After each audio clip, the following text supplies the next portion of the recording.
Yeah, exactly. Okay, So here we go. got it. We're live.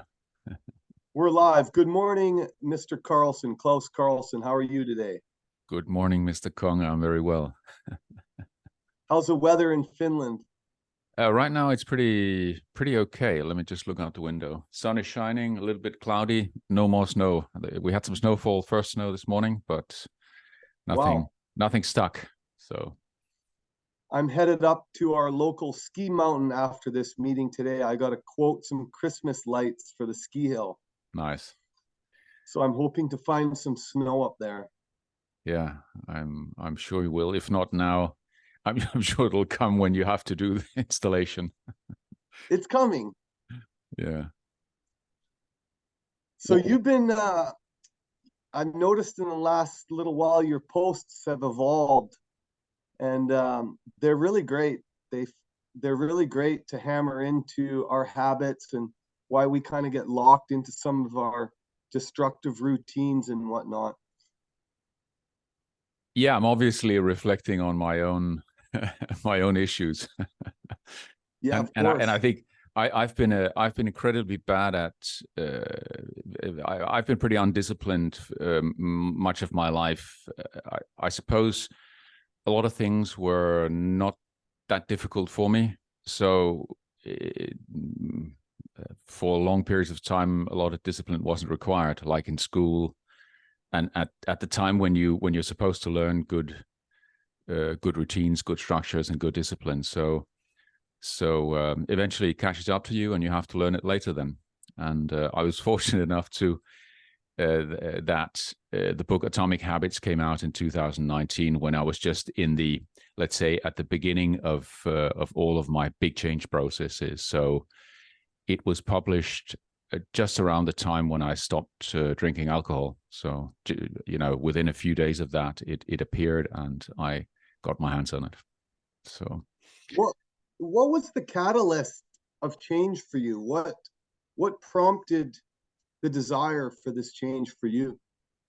I just felt I didn't feel good, and so I felt physically unwell, and Yeah. I was tired of looking at myself in the mirror in the morning, not looking uh, good, not looking well. Maybe not looking good. It's still not looking good, but I wasn't looking well, and I was not feeling well, and also I kind of had a little bit of a feeling that it was starting to affect my memory as well. So that really scared me, and that was Wow. a pretty effective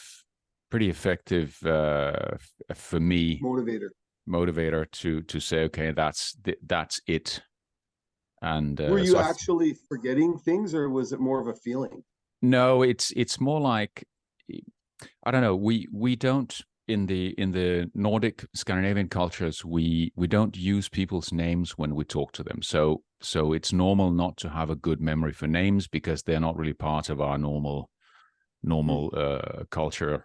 Because you can know a guy for 30 years and never use his name. I mean, you know what his name is, but you just never address Yeah. him by his name. And but then I noticed then I did some checks. I was thinking about I was famous actor or something, and I was what the hell? I know the name, but it doesn't come like immediately like it's supposed to. And Yeah. that for me was uh, a anyway. It felt like a clear sign because I usually have or had and have again. I very I have very exact and very good memory. I don't really forget much at all. Oh Um, wow. and and one of the things I notice now again is that surprisingly, I was doing something the other day and I couldn't get through, and you had to put in some kind of code. Then I did it the next day, and it was kind of a ten digit code. No problem. I remembered it from the previous day. Completely unthinkable 5 years ago. Yeah. So So so then, yeah, when you find it's like when the pain of the person looking back in the mirror to us becomes great enough, then it becomes a catalyst for change. But then we have to decide which direction to go Yeah, exactly. down. What And about yourself? How did you decide to what was your process to say, okay, enough drinking? Well, like for me, it didn't start with carnivore. It started with I started here listening to a lot of Jordan Peterson, and Yes. he started to explain the Bible to me in metaphorical terms. Yes. And I was raised atheist, so I had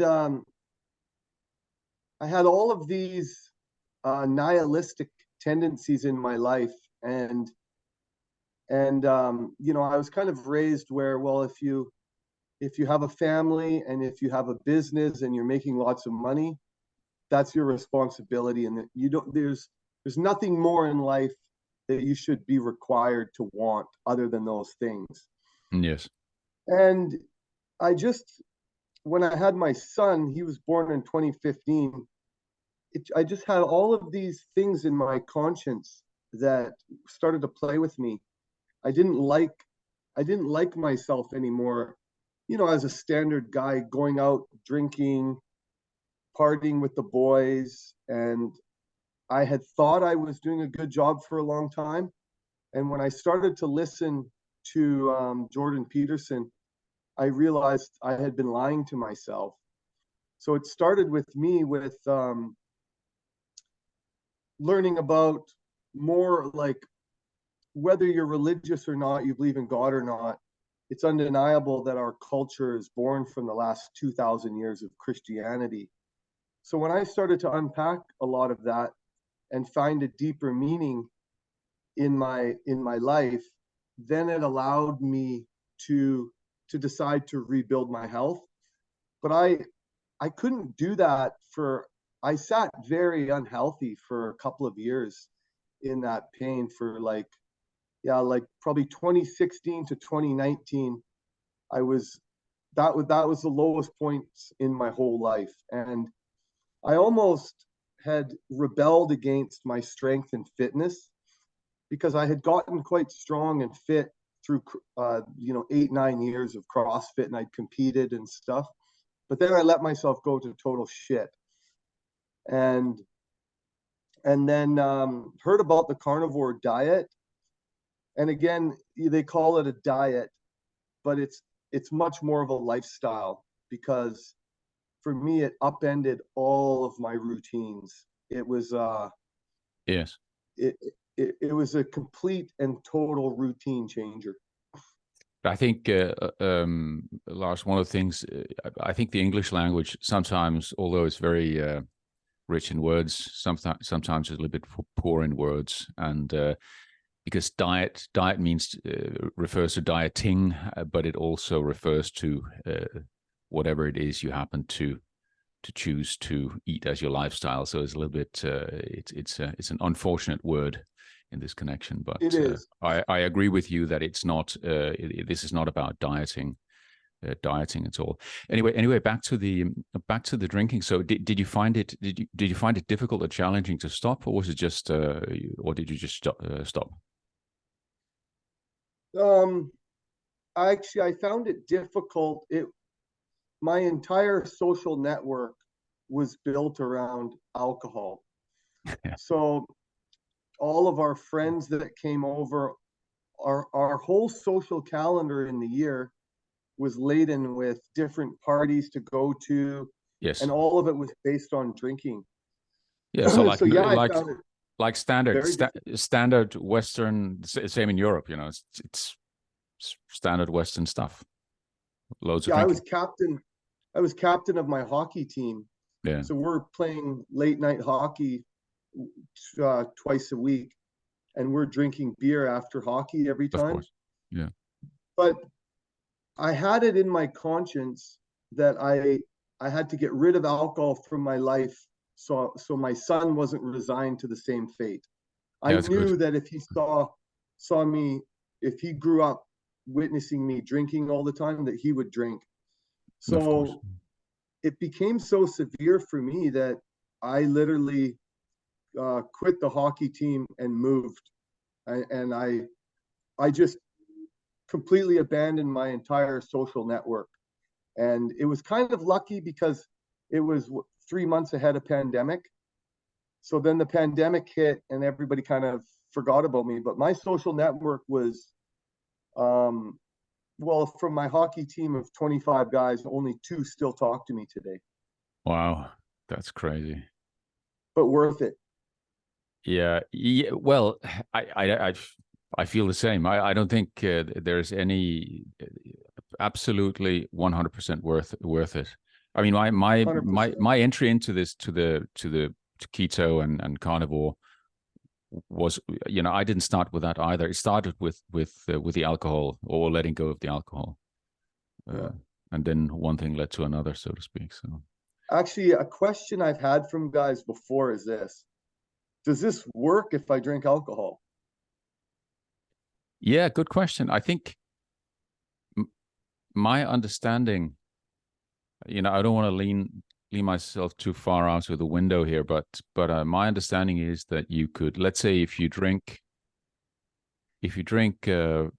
something which has a very low sugar or zero sugar content, so like Like a vodka, I think some whiskeys too, and gin, something like that, but not gin and tonic, obviously, but with some kind of mixer which is zero carb. I think you can do it, and you may even stay in ketosis. I think what I would do if I was insisting on drinking, I'd get myself. I mean, I have a ketone meter, so I just test the ketones and see what happens, and I test my blood glucose and see what happens, and then I take it from there. But I don't know, what's the point? I mean, to me, what's the point? But I'm not here to judge anyone, and so I think I if you agree, have to and drink, go for vodka. when I had my friends, a bunch of my high school friends, when they noticed my body emerging, they would message me on social media and they say, "Man, what are you doing? You look so good." So it would, and at that point, I was more concerned with telling them that alcohol is bad for them and actually giving them the straight goods, because these were guys we started drinking at 14, 15 together. Yeah, sure. So I felt the urge to say, "Hey, look, it's time to maybe put it away for a little while." And I would explain it to them like this. I'd say, "How's your energy and how's your sex drive?" And by the time you hit 40, you've probably had some lows in both of those things in your life at some point. So then I say, as soon as you drink alcohol, you're just pouring water on your flame of testosterone. So why don't you try without it for 1 month? Could you go with a month without drinking? And then, like, people either identify, a lot of people who drink, they say, "Yeah, but I'm not an alcoholic," because they don't feel Yeah, that they have a problem. But when yeah, confronted sure. with going Yeah, without alcohol for a month, it's a bit of a different conversation. indeed, and I think, you know, to an extent, I think I'm not even sure that the whole question of being an alcoholic or not, I don't know if that's necessarily the most important issue. I want to be a little bit careful here, because I don't want to upset anyone unnecessarily. I don't mind upsetting people, but not without knowing that I do so. But I just reflecting a little bit on that. In fact, my initial decision was to try for a month without alcohol, which I have to say I thought. I had a friend who had just done recently, before that, he'd done a year without alcohol. Anyway, he's drinking wine and whiskey and everything again. He just wanted to try Oh, he if he is. could. Yeah, 1 year. He wanted to try if he could do it, and he could do it. He said it was pretty easy. And when I heard about it, when he told me about it, I thought that's it. That sounds crazy. To me, it sounded completely nuts. I simply could not imagine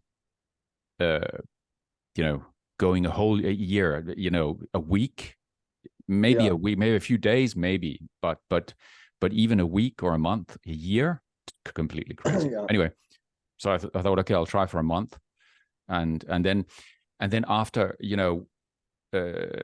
pretty close to a month after I stopped the alcohol, I started the ketogenic diet because I didn't lose any weight. I didn't really feel any better. I didn't have any hangovers, but apart from that, I felt as crappy as before. So the alcohol didn't really, it didn't, in the month, it didn't help much to stop it. And So I started what were you eating in that month? just my normal food. I've been eating, let's say, I've always been eating a lot of meat, but I'd eat typical, with potatoes, rice, pasta, nothing Three times a day? nothing processed, twice a day, 2 meals a day. And normally no snacks. I was never a big snacker, but sometimes my snacking was drinking wine. So Yeah. And then, but then I started the ketogenic diet, and I think that kind of helped because I frankly I had absolutely zero cravings for getting drunk. Yeah. I had a lot of reflexes in my body to go through the ritual of getting the glass and getting the bottle and opening the bottle and taking it out of the wine cellar. And yeah, it's incredible how ritual based modern men are. Yeah. Like I noticed it. So I quit coffee for, I don't even remember, 3 or 4 months. And my son's first hockey practice, I went into the rink to watch his hockey practice at the start of the season. What is this, 2 weeks ago? Yeah. And I sat there and I stood up and I went to the coffee shop and bought a coffee. Yeah, and you didn't even think about it. I did. It was like, oh, I'm going to sit here all winter, hours at a time, watching him play hockey. Okay, I'm going to drink coffee because it's part of that ritual of warm glass in a cold arena. Yeah, it becomes like enmeshed in us. Yeah, deeply ingrained habit, and I think to me this my the reflex in my arm to either to open the fridge, get out the cold wine bottle, or to go to take a bottle out of the wine cellar, or to pour the glass. I was really laughing at myself for weeks because I was already moving when I was cooking. I was already starting to do the movement with my body towards the fridge. Wow. And I just had to laugh, and then I said, okay, no, you can't do that. Yeah. And it's just I think it was a nice coincidence with the book Atomic Habits and with this, and then the ketogenic diet and thinking about these things. And that's why I'm writing. That's why I like to write or to do the tweets or the posts about it, because I felt it very effective. One thing I wanted to say about that, because you said with your CrossFit and then you let yourself go and these things, I do think for some of us, very much me included, is if I load too much good stuff or good intentioned stuff on myself at one time, the risk that I do something stupid, as in letting myself go, grows exponentially. So my advice would be for most people who are like me, I think, say one step at a time. There's plenty of time to get your shit together and to get, to do what you need to do. That you have the rest of your life to get everything sorted out. So don't get yourself 500 new habits and then drown in your new good intentions. Take it easy and enjoy doing the simple habits you start with. Enjoy doing them well, and if you have some difficult ones, really just take one at a time. And I think I'll write something about that, because it probably comes across. It probably comes across as if, I think it can come across as many people do who are starting to get their stuff together that, what the hell, this guy is just doing everything right, you know. And then first of all, people also get annoyed, but then they start thinking that, okay, I can't do it, or they try to do it and fail, and that's not the point at all for me anyway. So That's so true. And for me, it wasn't that way either. It was, I mean, it was literally 2016 to 2019, and I'm trying a new thing, like, okay, I'm going to pray every morning, or I'm going to start running, or ABCD. And I kept failing. The loading within myself was too big at the time. And then when I discovered that steak a day, I found that, so today now, my line in the sand, the thing that, if I have a bad day one day and, you know, eat ice cream with the kids and don't like my habit, I always come back to that steak a day. It's if I don't work out for 2, 3, 4 days, I know that the way to working out is to fast for 24 hours, eat that steak, and then the next day I wake up, I'm going to have a big desire to work out again. And my 4 years, almost coming on 5 years of carnivore, whatever it is now, it's been laden with these cycles. I've gone months eating perfectly clean, a perfect circadian rhythm, up early, working out, eating completely clean, no alcohol, no drugs, just completely clean. And then a life event would happen with a divorce or a child out of whack. And then, you know, you don't go to the gym for a few days, you start eating sugar. But for me, that it's a steak a day. Whenever I feel frantic inside and I feel like I don't have a good grasp on my direction, I say to myself, it's a steak a day. And it blows me away what can throw it out of whack. Like, I probably didn't have breakfast for years. And then one time in the summer, we had company over and I ended up eating breakfast. And lo and behold, the next day, in the afternoon, I ate sugar and I didn't work out for 2 days. And then the third day hits and I don't get up as early. And it just comes back in like crazy. And then I say, whoa, steak a day. yeah, I think that's I really like that. I think we should you know, maybe we should use this steak a day as some kind of slogan or something. I think it's incredibly good if you have kind of like a reset point or a reset routine entry point like that. Whatever it is, whether it's steak a day or something else, but I think one of the advantages of having done this now, like we both have for quite an extended period of time, is that we know that it's pretty easy to get back into the good habits and the right eating routine and stuff. So if we have a relapse or a cheat day, whatever you want to call it, if we have any of that, you know, back on the wagon and onwards and upwards, and it's nothing dramatic, and it's not, you know, we're not in I don't know, you know, we're not in school. There is no teacher to give us bad grades for having failed a day or two. I'm a funny person, because if I'm doing perfect in life, then I'm never satisfied. So like, I've gone through routines where, you know, very lean, strong, working out all the time. And then my brain says, hey, why don't you try eating hamburger for 2 weeks and save an extra $75 as opposed to the steak? Yes. And then I'll go to hamburger and eggs in the evening. Mm-hmm. And then 3 days later, I'm not enjoying my routine anymore. And now the kids come and I eat ice cream with them and I miss a day of working out.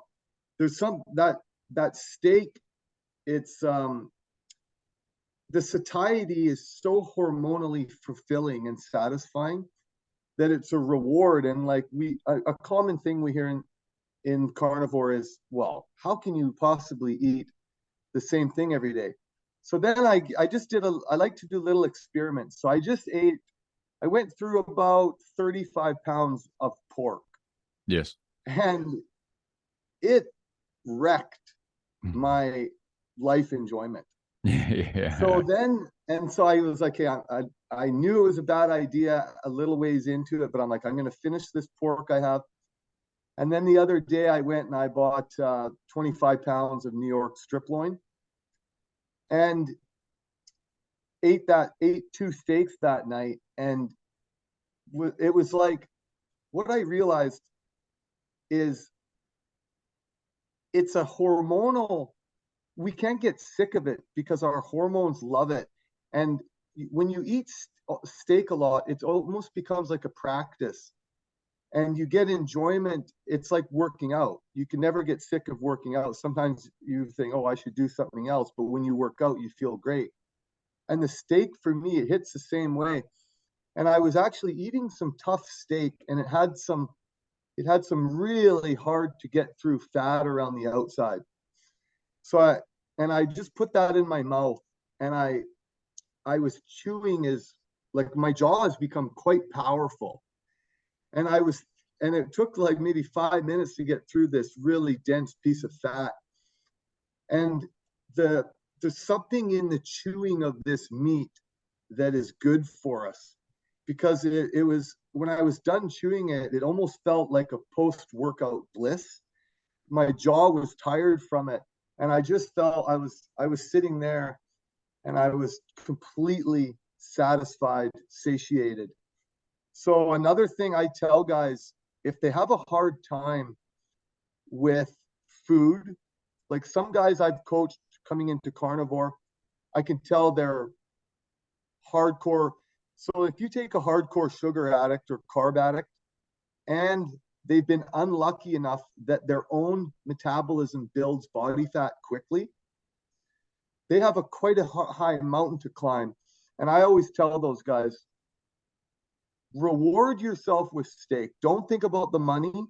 You're going to be saving money anyways, but eat 30 steaks in 30 days. And steak, forget about hamburger. Just feed yourself 30 beautiful steaks. It's a reward for us also, and it's a powerful thing when it's stacked up over many days.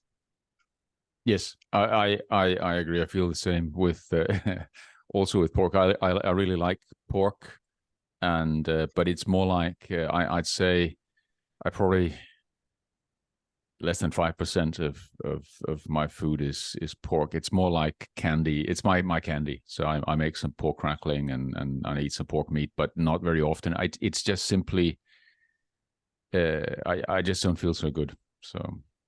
Well, you put out a post yesterday and you actually explained the differences in the animals really well. You mentioned about rabbits. Yeah, this morning. Yeah. It's so interesting because, if you've ever eaten rabbit meat, there's no fat in it. Nope. And when you actually simply analyze the differences in how the animal lives and eats versus which type of meat it produces, it becomes clear to understand that we're a big brained human. Our brains are like a furnace up here that they're so big and powerful, they require energy. Lo and behold, God's got that figured out, ruminants. Yeah, it's not so difficult. And when you look at it in the context of my context was just I was meeting with a friend of mine here who's also active on X. Peter is his name, and so we were talking about this yesterday, and then I just said that how come we know exactly what to feed the animals so that from an economic, from a health perspective, economic, financial perspective, we get the most efficient yield out of growing those animals. And when it comes to humans, it's suddenly just a complete mystery. Now, in fact, it isn't a mystery, is it? Because the motivation is the same in both cases. It's a financial motivation. And so we know, one of the things that we know as humans is we are fabulously good at maximizing or optimizing for financial gain. That's for sure. And the whole food landscape here, whether it's related to animals, farm animals, or humans, it's just completely financially driven. And then they've been really good at recruiting the lefty ideologues with their woo-woo nonsense that we should eat like rabbits and eat whatever, and processed food is better, and man is better at creating the foods than nature is, and all what other nonsense is around in those circles. That brings me to a funny side story. So, being a single guy, I've been known to have a dating profile from time to time, and of course, I like to broadcast my abs because that's my selling point on those. So, yes, I noticed that I would get women who were professional nutritionists would frequently like me, and then I would find myself inevitably in a conversation with a university-trained nutritionist woman.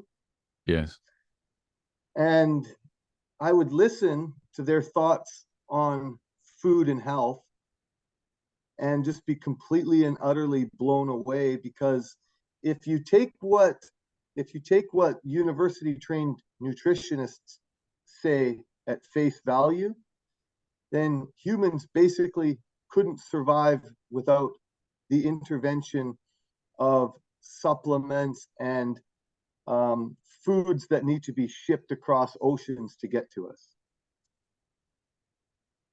Well, yes. Yeah, it's a load of bollocks.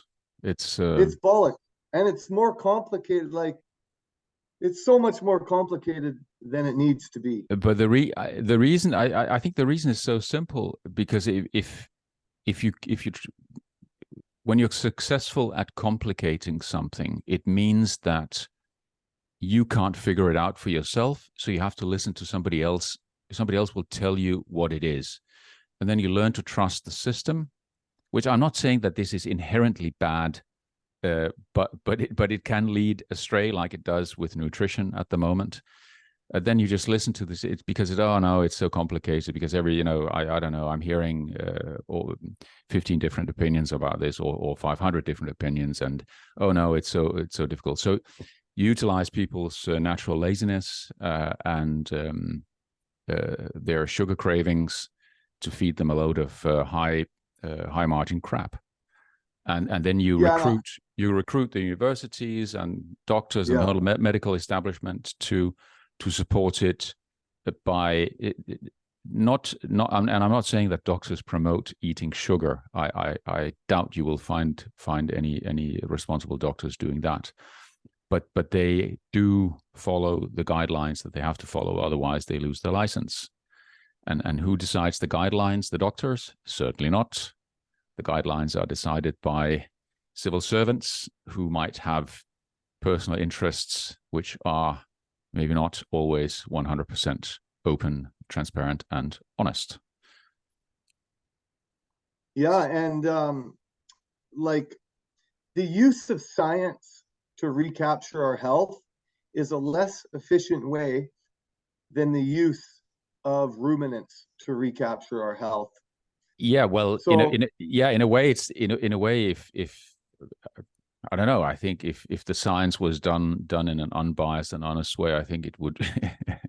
I think we would very easily, if we were honest, we could very easily know what is the optimal way to eat, uh, like what we have found. And I'm not saying that nobody can eat any plants, or that plants are bad. All plants are bad for all people. Who knows what it is? But one thing is for sure: meat, ruminant meat, certainly is good and important for everybody. Yeah, and I'm not a person like how I describe my own carnivore diet is this. It's 95% beef or ruminant, and occasions make up the other 5 to 10%. So like when I have a kid's birthday, I occasionally eat cake, and I occasionally eat peaches, and I occasionally eat that's about it. But Yeah, yeah, it's like on occasion we can, I mean, we're on occasion we can eat a wide variety of things.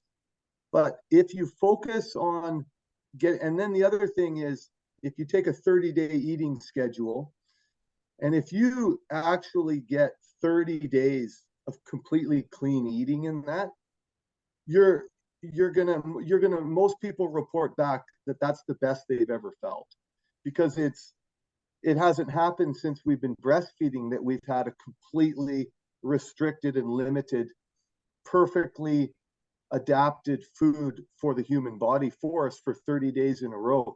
I think yeah. it's very important when people are going to try the carnivore diet. I really feel the best way that I've discovered to try it has been a 48-hour fast, Sunday at 7 p.m. to Tuesday at 7 p.m. Yes. Follow that off with 30 days of OMAD, one steak a day, no alcohol, and then call the doctor after that. Then see where you are. I Then really I totally agree with that approach. I think there are a couple of things come to my mind with that approach. First of all, I think it's good for yourself and whoever else is involved to test your resolve. Do you really do you really have the motivation to do something, or are you not ready yet? Because if you're yeah, ready, if you've never done fasting and you do 48 hours of fasting, and you pull it through, you're ready. You're definitely ready to, you're ready. you're serious, and Yeah, then I you agree. can easily pull through a month of eating beef only, and you will be highly likely you will be feel transformed after that experience. Yeah, yeah, definitely. Yeah, good Yeah, idea. it's the problem in Western diets has become massively complicated and massively polarized, with different groups espousing different topics. But the Yeah, it's great for solution business. It's great for business. is great for business. But the solution is, if I had known in 2015, if I had when I came home hungover and couldn't play with my 1-year-old son, and looked myself in the mirror and just look, the the person looking back at me was just a total piece of shit. I hated that person. If I could have just known, fast for 48 hours and then eat 30 steaks in 30 days, I could have saved myself so much heartache. Because for me to discover that secret recipe of it's the greatest 30-day health reset I've ever discovered in my life. It's absolutely And amazing. yeah, and if I had known that back then, it's but and that's why I tell guys now, some of the guys that I help right now, they're in a divorce or they're going through a major life change, and the catalyst for change has become high. And as I talk to them, they'll have bad days and they'll cheat. And it's just, hey, listen, just come back into it. If you had a bad week, don't worry about it. It's like getting your reps in at the gym. Sometimes you don't do a good job on your muscle. The next time you come in, you try again.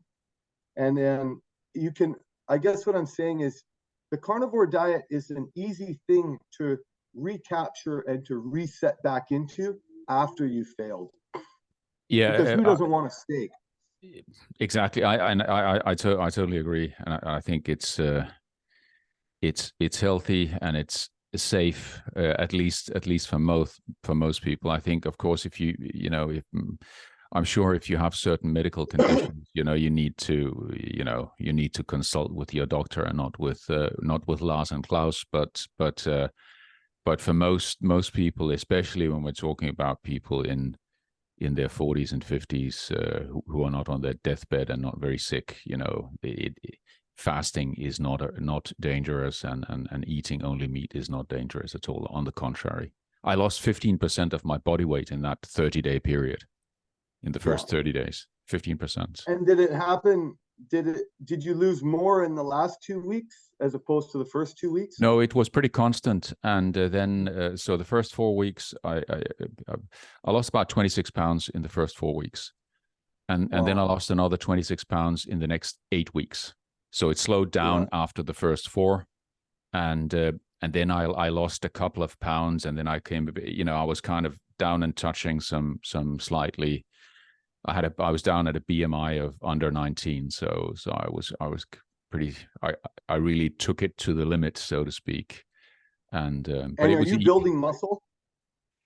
I did 0 exercise in the weight loss phase, because my understanding at the time, and still today, is that you lose weight faster if you don't exercise, or let's say at least if you don't do more exercise than you used to do. So my advice would be, don't increase your exercise in the weight loss phase, because you're going to lose weight more slowly. Now, I forget what the reasoning is. I'll come back to that, and I'll make a 3-page I've never heard that. Yeah, it's there is some kind of metabolic reason for that. My speculation actually is that because even if you're on a ketogenic or a carnivore diet, when you exercise, your blood glucose rises it spikes basically when you do hard exercise. And so when your blood glucose rises, your insulin will rise as well, to control it, because it kind of overshoots, and then the insulin comes in, and once the insulin comes in, you cut your weight loss short for X amount of hours. My thinking is that might be part of the reason. I'm not saying it's the only reason or that it is the reason. That's what comes to my mind. Anyway, this is actually, but it's. I'll find there are some of the famous and respected guys who talk about this as well. But at least don't do extra exercise in the weight loss phase. Yeah, because like yesterday I did. I've been doing a heavy squat routine. Yeah, but you're not in the weight loss phase, Lars. No, but I was doing yesterday I did a whole pile of front squats, really focused on power out of the hole. Yeah. So, and I could have eaten last night at 9 o'clock. I could have eaten 3 pizzas. I was ravenous. So when I have a really hard workout, I have to cook an extra steak, and I thin slice it and put it on my counter, because there's the hardest time in eating. I only eat once a day, but I can eat my whole big steak at 8 o'clock, and I'll be done by 8:15. And that window from 8:30 to 9:45, I have to be disciplined. And if there's carbs in reach, like if I leave some pierogies on the counter that I cook for the kids, I'll, without even thinking about it, I'll walk by, I'll grab one, and I'll stuff it in my mouth. I think that's steak within reach. That's an excellent point, and I think for most people it's exactly the same, and certainly for me, that if the danger zone is in the evenings. For me, I'm done eating at either between 4 and 6 o'clock p.m. I'm done, but between that and going to bed, that's the danger zone, so to speak. and that's where It is. I don't really get cravings, but that's where I get the, let's say, naughty thoughts about things, and I think that's also a key point, that some people, when they do a lot of exercise, they get really hungry. I have the opposite. If I go out and ride 50 or 100 kilometers on the bicycle, I can't really eat anything that day. I still force myself, but I eat very little. But the next day I'm very hungry. So for me, it's kind of some kind of a delayed effect. But I think for those who really want to lose weight, don't do any extra exercise at all, and just focus on eating your one steak. It can be a large one, and then you're going to lose a ton of weight in a short time. Lars, I was thinking, should we take a few questions, because we had some questions from a few people who were asking. So yeah, I'll ask you the first one here. I'm just gonna bring them up on my phone. What advice do you have for someone considering giving up alcohol? The advice that I would have is this: try it for 30 days. Try it for 30 days, because a week is not enough. No, yeah. And another thing I tell people is, look at alcohol from an energy perspective, and look at it from a true calendar. So some people will say to me, well, I only drink once a week. And I'll say to them, that's 52 times a year. So if you take that out, try it for a month and see if you can do it. Just see if you can do it for a month, because I found personally, when I stopped alcohol, that after I did a month, I said, well, there's no way I'm going to start drinking again now. But then the hard work for me was in the first year. That's the first year off alcohol.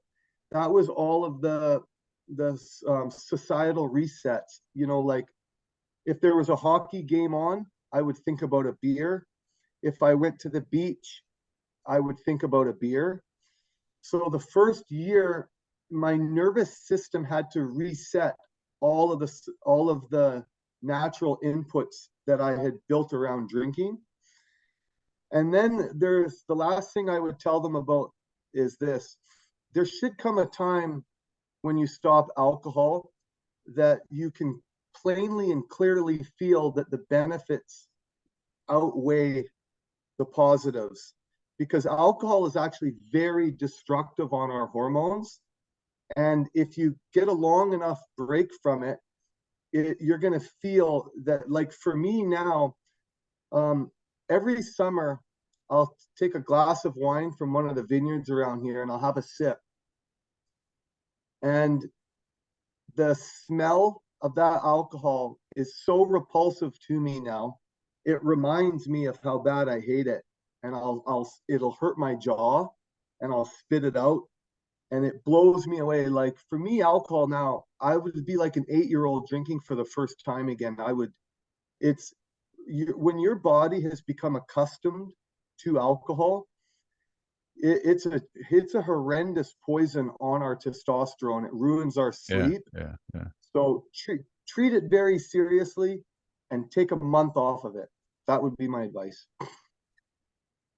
Yeah, then I agree with your points, and I agree that somehow the taste buds change, or your sense of taste certainly mine certainly changed during the last years. And one of the things with let's say with wine, I used to drink a lot of white wine, and it smells extremely alcoholic to me. It just smells like alcohol. I like the smell still, but it's really, I didn't remember it quite that alcoholic.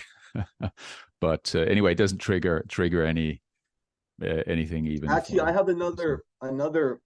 So when I was getting rid of all my body fat, one of the strategies I used was shivering. I would try to get 20 minutes of involuntary shivering. So I would go in the ocean, and I remember sitting in the ocean shivering, and my six pack was just starting to show, and I was miserable, shivering, and I thought, oh my God, I'm burning off the first beer I drank at 15. So that beer, it sits in our metabolism. Maybe it's just a few stored calories on the gut, and fat doesn't go anywhere. It's stagnant. And I remember when I basically shivered and fasted all my body fat off, it was like it was like all the alcohol was finally out of my system after my belly was gone. And it was a really mind expanding moment to me in terms of the carnivore diet and body fat, because, you know, physically, when we get rid of our body fat, it has a lot of benefits, but mentally it has benefits too. It frees us it allows us to grow into a new person. That body fat on us, it's Well, a filter on the environment, and it's proof of bad habits. And it's metabolically active. It's metabolically active, so it does it definitely affects your hormones and everything in your metabolism, and it definitely affects your let's say how you feel, to put it like that. I think that's another funny thing, just a side note, but one of the things I keep wondering about is, why do we consider mental health something other than physical health? It's all physical health.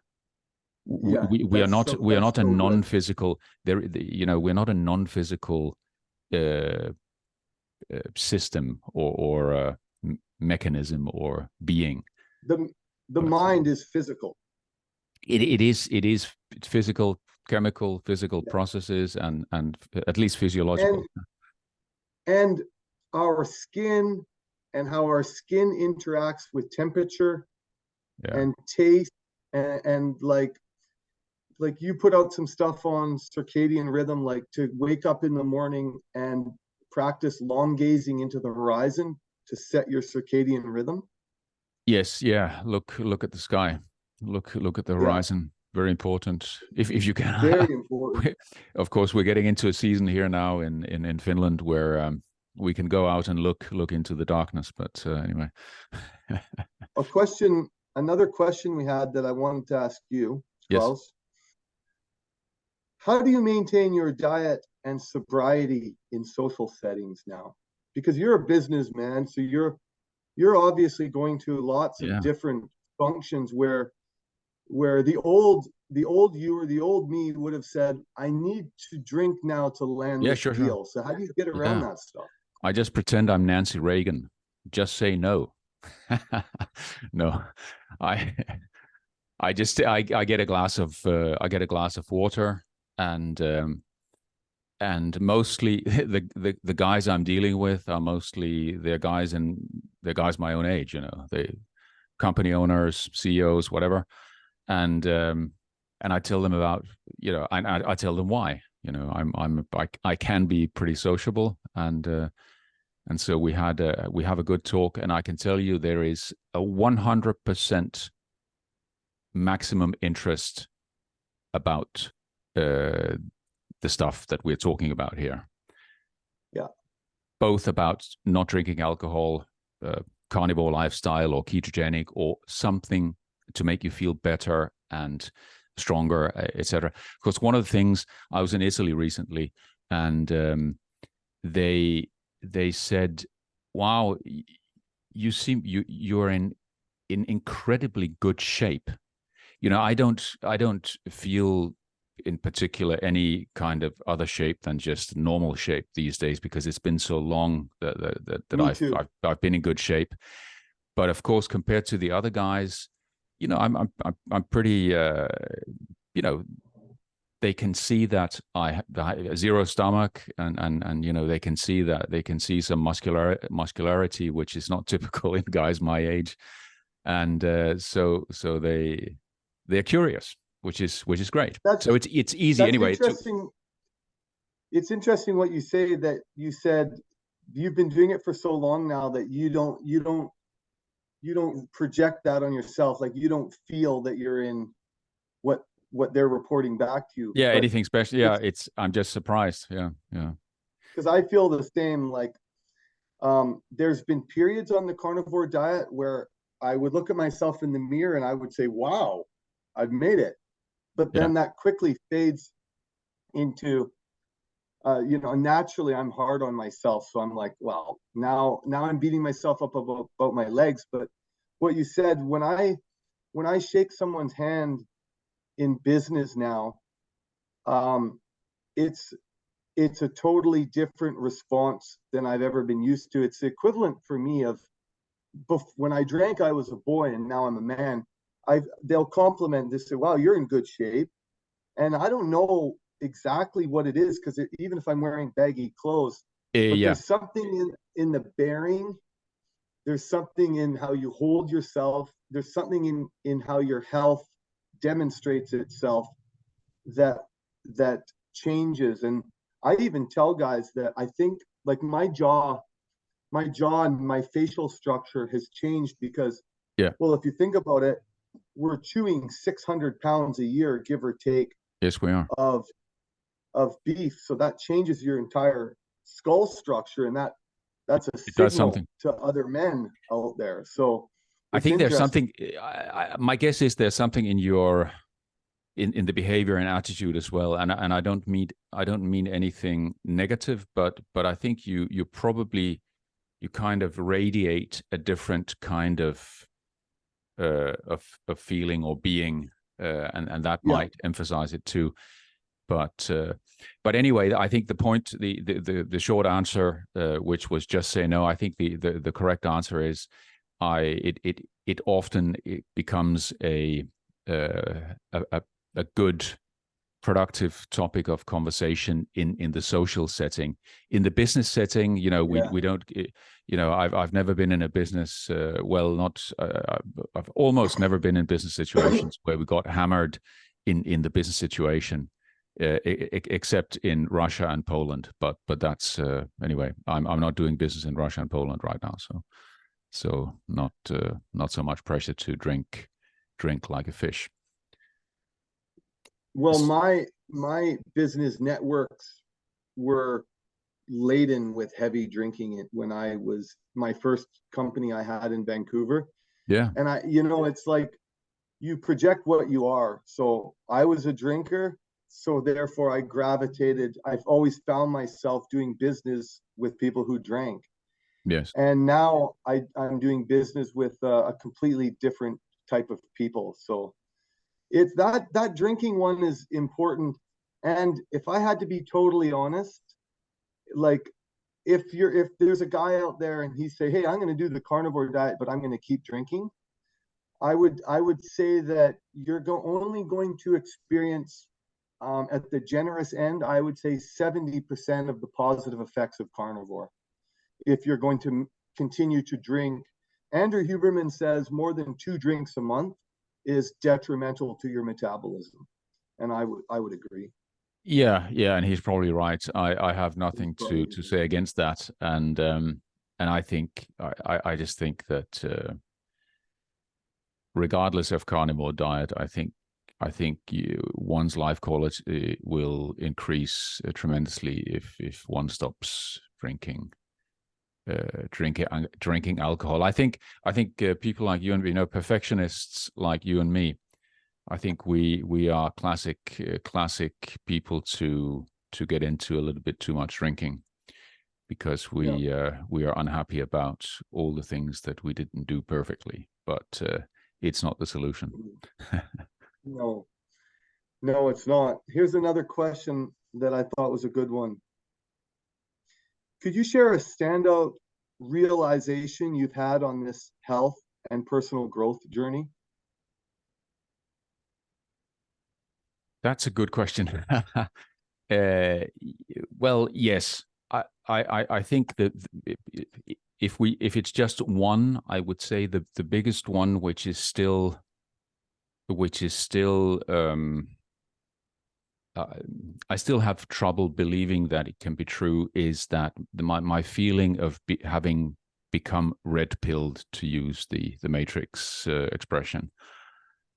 And what I mean by that is that the feeling I had when I not with the stopping the alcohol, but with starting the ketogenic and the carnivore diets, the feeling I had was that I'm doing exactly the opposite of what I'm supposed to do according to the official guidelines and what I knew to be true, what I thought I knew to be true. I'm a normal guy. I'm not a nutritionist, a doctor, or Andrew Huberman. So this was this also meant that in the beginning, before I did my first fasting, I was very apprehensive because I thought maybe it's dangerous. But I kind of rationalized it to myself that okay, Klaus, but okay, try it, because if you feel that something starts going completely wrong, you can just grab something to eat. You can just grab a bite to eat. Get out of bed if it's in the middle of the night and then grab something to eat. It's not further away than that. Yeah. And then thinking that, I realized, okay, this is ridiculous. Of course I can fast. So that's how I started fasting. But leaving out carbs, I ate vegetables in the beginning, but not very many, just very low carb, like a little bit of cabbage, a little bit of wilted cabbage and some broccoli and other things, which are completely, I think they're pretty benign, but totally unnecessary. It's just a waste of money. It's just simply a waste of money and waste of space, time. But anyway, so the red pill moment, which is continuing. I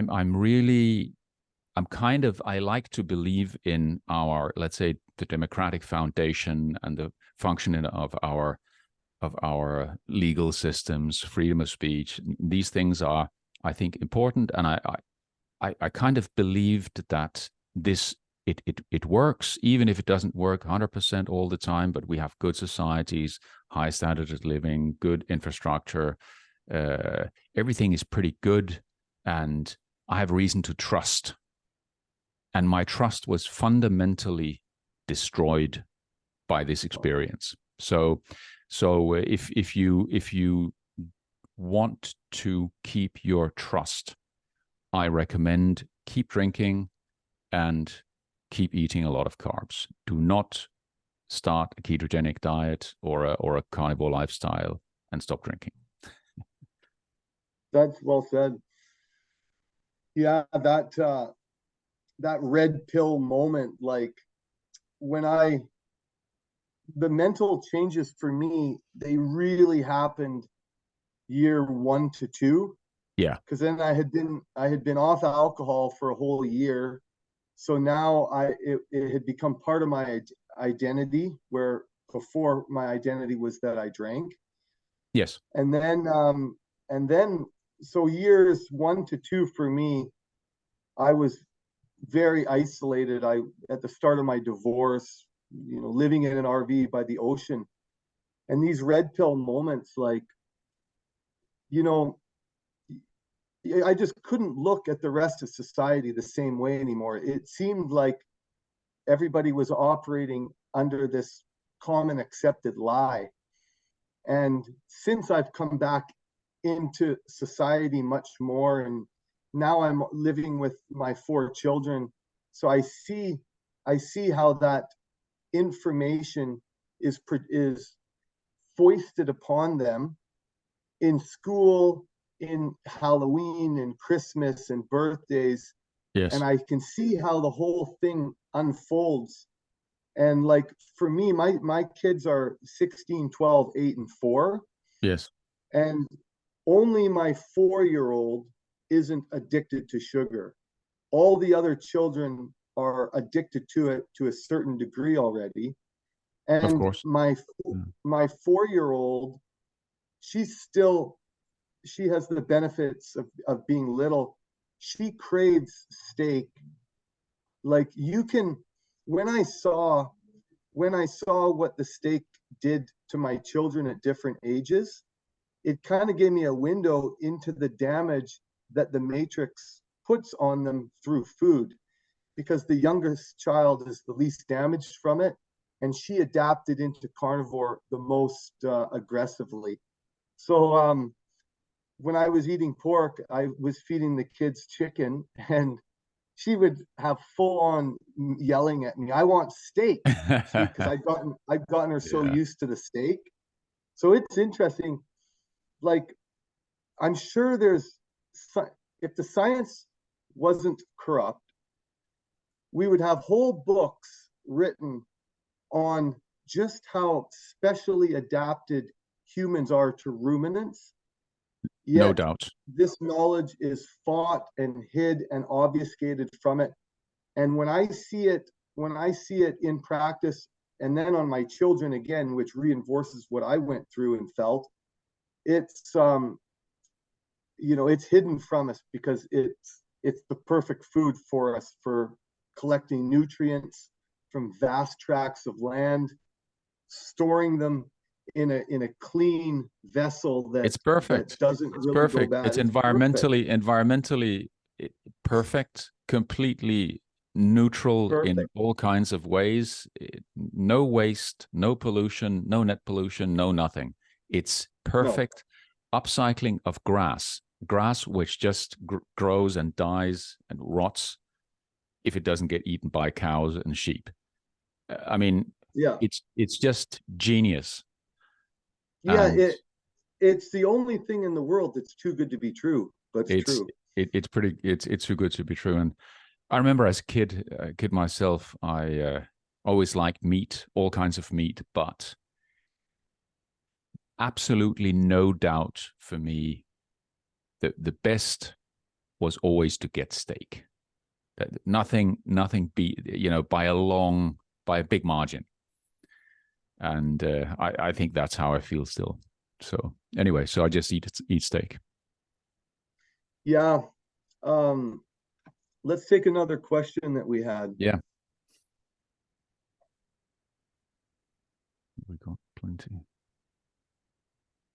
Are you considering any future changes or experiments with your lifestyle?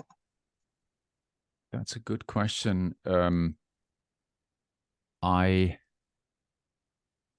think for me I might try some little bit longer fasts than I've done. The longest I've done has been a 72-hour fast. So I think sometime during the next months when it feels right, I think I'm gonna try a 96-hour fast, or at least go for it. I think for me, because I'm pretty, I have my body fat percentage isn't very high, so the 72. What do you think it is? I think it's between 10 and 11%, roughly, in that category. So it's not super low, but I just feel I really start to feel hungry between 48 and 72. It's not impossible, and I know I have the willpower to do a very long fast, but I'm not sure I don't want to do stuff which I don't consider to be very good for me. So I think when you look at the science from some of these German guys with their fasting institute that they've been running for 50 years, they've done a lot of research into the metabolic effects of fasting, together with some German and American universities, and a lot of the things like autophagy and stem cell renewal and that kind of stuff hits the maximum at around 72 hours. So I think to my logic, for an average person in an average situation, probably 48 to 96 hour fast, that's probably an optimal kind of fasting window. I think for most people, especially if they're really skinny, I'm not sure that there are huge benefits of doing week-long or month-long fasts. You can definitely do it, but I mean, I couldn't do a month. Yeah, I don't know, but that's kind of that. I think that's for me. That's one of the barriers and experiments I'd like to make. I think in terms of eating meat, I'm not going to change anything there. I've been very focused now. Also, I'm now trying a completely dairy-free a period for the next few months or maybe several months. Let's see if it does something. So that's it. What about you? Well, that to expand on your fasting. So I got, like, for me, there's two types of fasting. There's intermittent fasting, which I practice no matter what. It's part of my routine. Yeah, So sure. Same. Yeah, every day. and then when it comes to prolonged fasting, definitely my longest fast I've did was 140 hours. And I had eczema on my hand. So I went, like you, I'm probably around 10-11% body fat. But last winter I actually got a bit lower, and I could really tell because I was working outside, and I had found it hard to warm up. Yeah. I was shivering a lot. Yeah. So then at Christmas I ate sugar, medium, small amounts, but every day for maybe 10 or 15 days in a row. And I had never had eczema a day in my life. And I got eczema on my right hand. I had burned it. So I got eczema all over this part of my hand. I didn't even know what it was. I think you posted a. I did. I think I seem to remember a post about that. And so I had this eczema, and I thought, well, I need to get rid of it. Well, how am I going to get rid of it? I'm going to try autophagy. So, and this was bad eczema. Like, I remember I would pop the blisters, and sometimes half an hour. It was gruesome. It was one of the yuckiest afflictions I've ever had. So I'm going to fast. So at 90 hours, the burning in my hand stopped, just like that. Okay, 90. And at 100 hours, I remember every morning I'd be excited to go to sleep because I was like, okay, I'm going to wake up and I'm going to see what my hand looks like. And I mean, it almost gives me chills to think about, because I was in deep autophagy, 90 hours, 120 hours. I stopped at 140 hours because I could feel the eczema had died. Yes. It was dead. And then it took another week or two for it to heal, but it was so something I learned on the carnivore diet is you can feel yourself heal. When your body and your hormones and your metabolism is all running optimally, you'll be able to feel yourself heal. And another example I use is if I go to the gym and I just tackle one specific muscle to get it as sore as possible, back when I used to drink and eat, that it would take me 2 or 3 days for that muscle pain to go away. On the carnivore diet, if I just destroy one specific muscle, like do like 300 push-ups as fast as you can, right? Your chest is going to be sore. Yes. That muscle will be sore, and it'll stop being sore in the same day. So like today, my glutes are a little bit sore. By this afternoon, I won't feel them anymore. So when they say when your metabolism speeds up, that's true, but so does your healing, and so does your body's regeneration talents. And that's something autophagy really increases the speed of. I watched my hand heal, and I took a bunch of photos of it, and I've posted it on X, and some people didn't even believe it. Lars, I'm just going to share this. Oh yeah. This chart here. This is a chart I'm referring to, and it's from an organization called Buchinger Wilhelmi. I think they're pretty plant-based, but that doesn't matter. When you aren't eating anything, you aren't eating plants either. So exactly. So here you can see we've got this three Yeah. days, 3 days here, and the red one is autophagy. It kind of seems to peak at 3 days, but the immune reboot and stem cell stuff maximizes and continues there. And the green one is intestinal stem cells. They keep going. Weight loss and ketones go up as well, and blood glucose and insulin goes down. So I think to me, the 72 hours, but something between 2 and 4 days is probably pretty optimal. but I think if you're ill, it's probably different. So my favorite thing about a prolonged fast is when you feel food coming out of your brain. So our brains and our thoughts are ran a lot on food and desire. And those desires, they sit in our brains, and they're constantly signaled. Every time we drive past a McDonald's, you'll think about a chicken nugget or an ice, whatever. Whatever you like in your landscape, you're going to be triggered from it. So when you do a prolonged fast, I usually do a prolonged fast every season, so 4 times a year. Yeah, I'll do 3, 4, 5, 6 days. I'm going to try to get to a 10.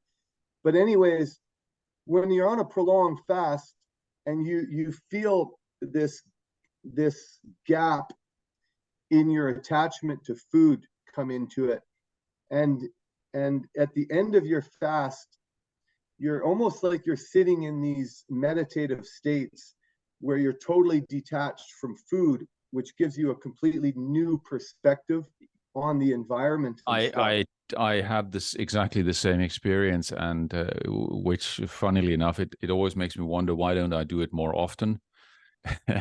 It's hard. because the feeling is it's hard, but the feeling is just incredibly freeing. Fantastic.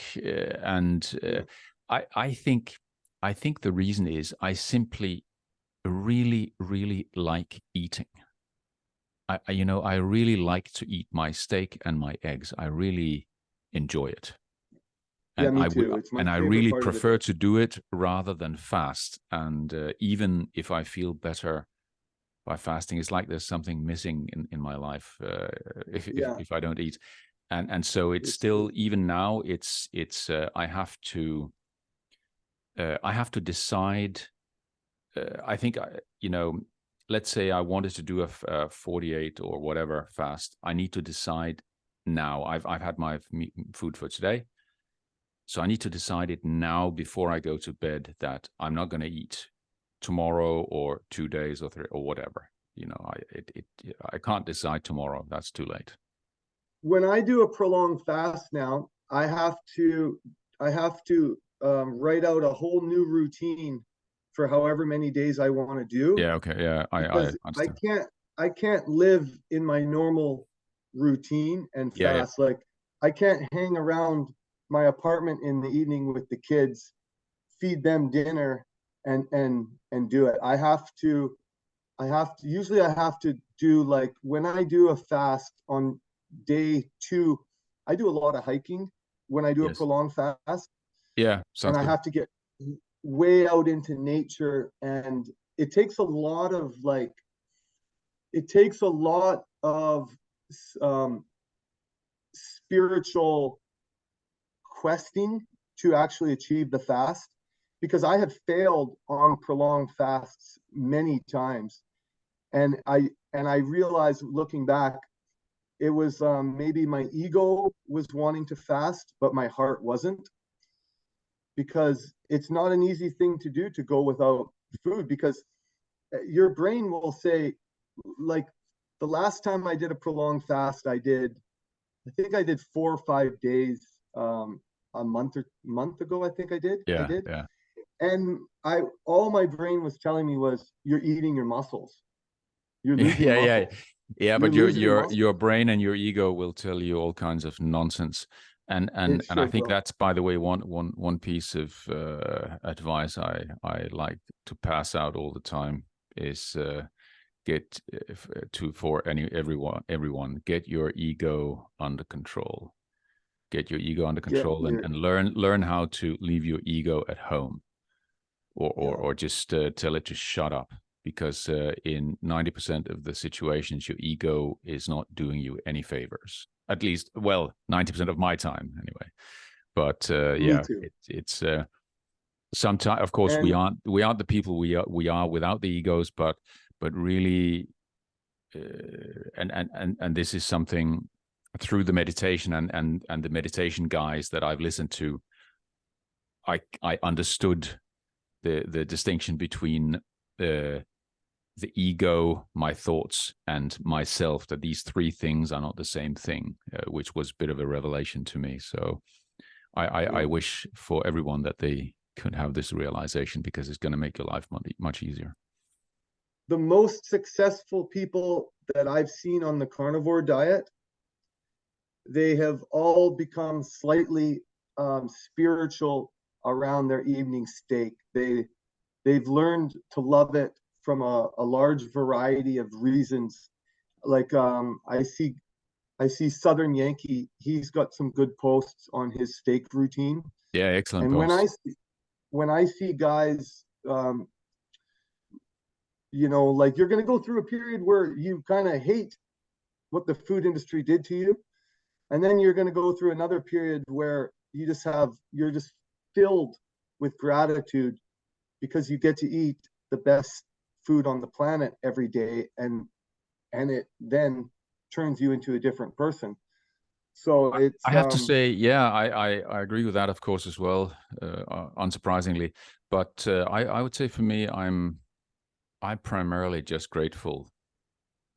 It's kind of a blessing, you know. I'm not, like I said before, I'm not really, you know, I'm a typical Scandinavian, so I'm not really a very religious person at all.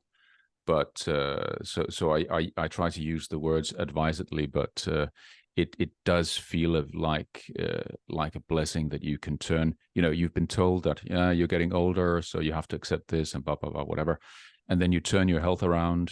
I mean, I was 54 when I started out.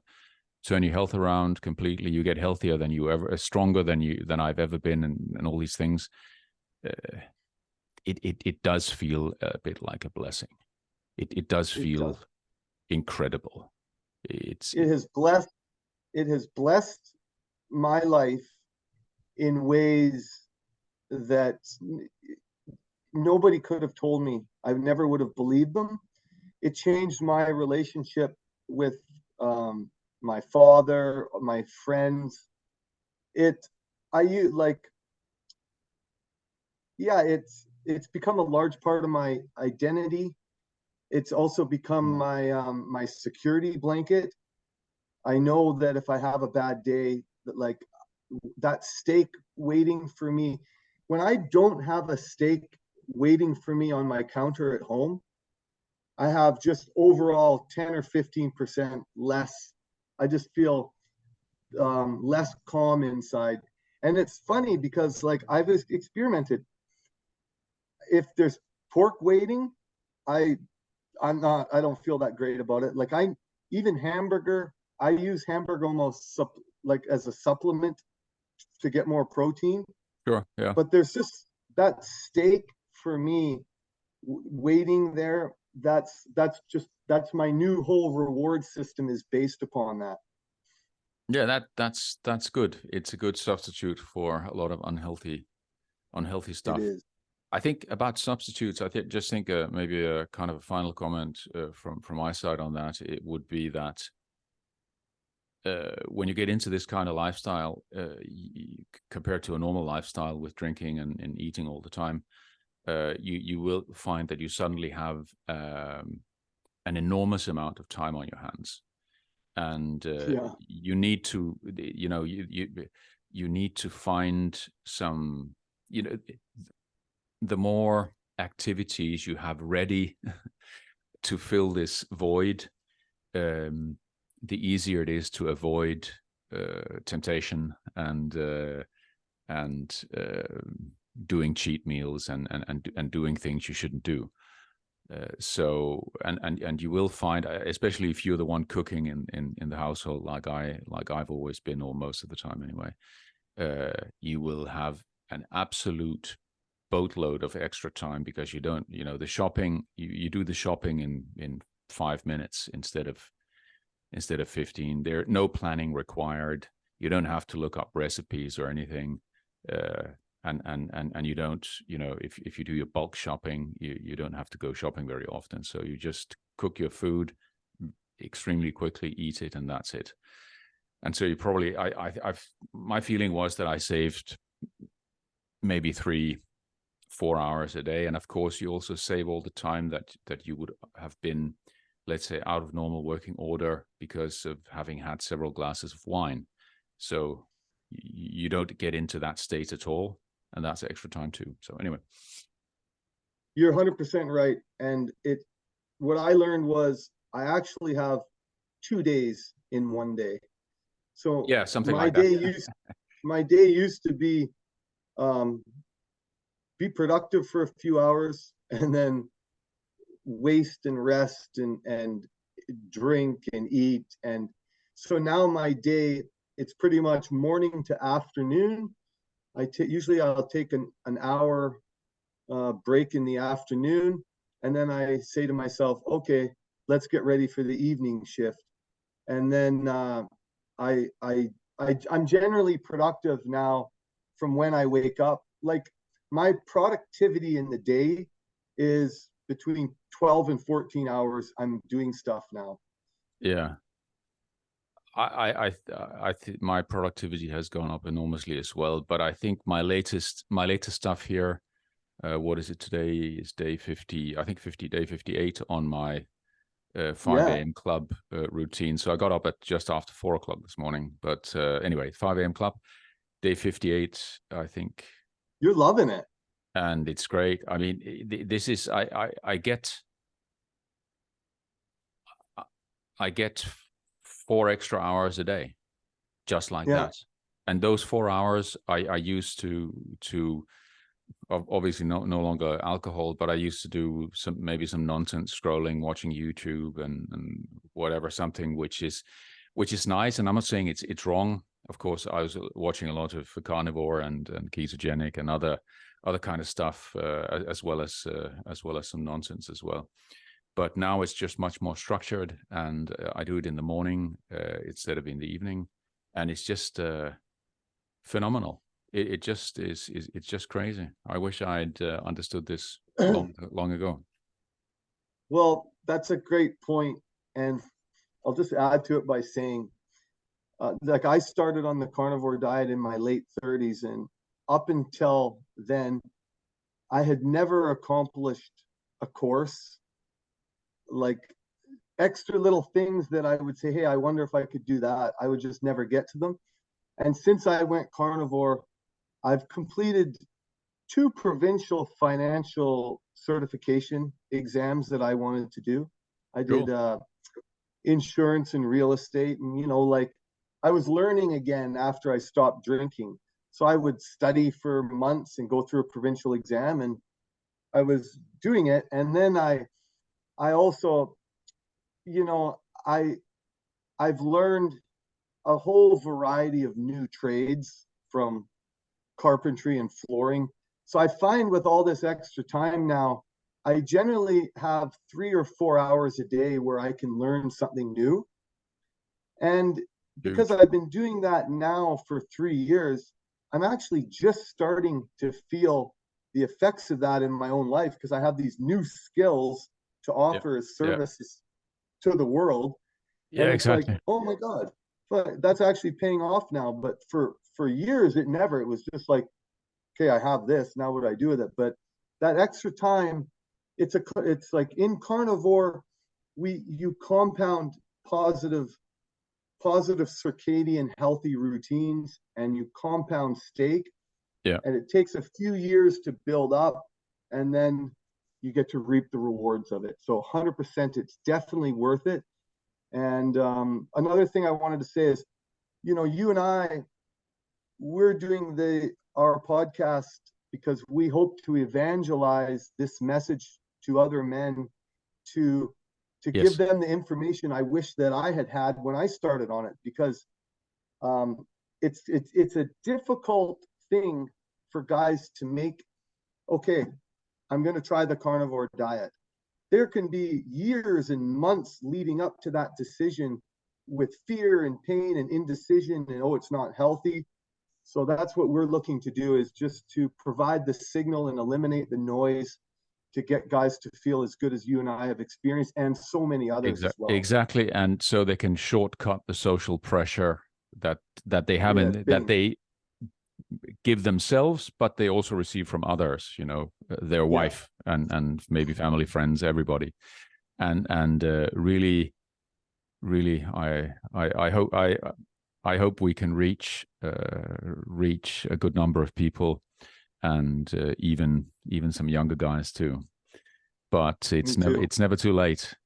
I mean, my dad did his change. He was 79 when he made the shift to a ketogenic diet, and he did it. He got rid of his type 2 diabetes and high blood pressure. 79. Yeah. Wow. So it's good for him. Yeah, it's pretty impressive. Yeah. Well, that was a great chat. We're going on an hour and a half now, so we'll post this up. And yes, if anybody has any questions, one of the final messages that I really want to tell guys is, if you're already a carnivore, learn to invite other guys into it. Since I've been on my journey, I frequently meet new guys who are looking to make a change, and all they need is an invitation. So don't be afraid. That guy at work or your uncle or your neighbor, you know, say, hey, have you tried 30 steaks in 30 days?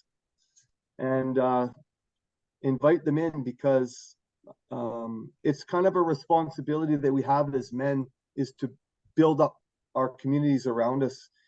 This is a real problem. A tremendous amount of people are overweight and sick, and we're not getting better as a society. We're getting sicker, and carnivore is the attack against that. So don't be afraid to spread the message, and any questions, reach out and ask. Exactly. Anyway, and up next, another thing I was going to mention. Yes, go ahead. We're going to speak with Ben Corkery he's got a tallow-based bomb company he started. Nice. And so we'll have him on the podcast next. And he's a younger guy, new to carnivore, because I always like to hear all of the different perspectives and their points in the journey, and hear where everybody's at. So that'll be great. Fantastic. All right, Klaus, you have a great evening, and I'm off to work. All right. Have a great day at work, and I'm going to head to bed, not yet, but in a couple of hours. Bedtime. Okay. Anyway, take care. See you soon.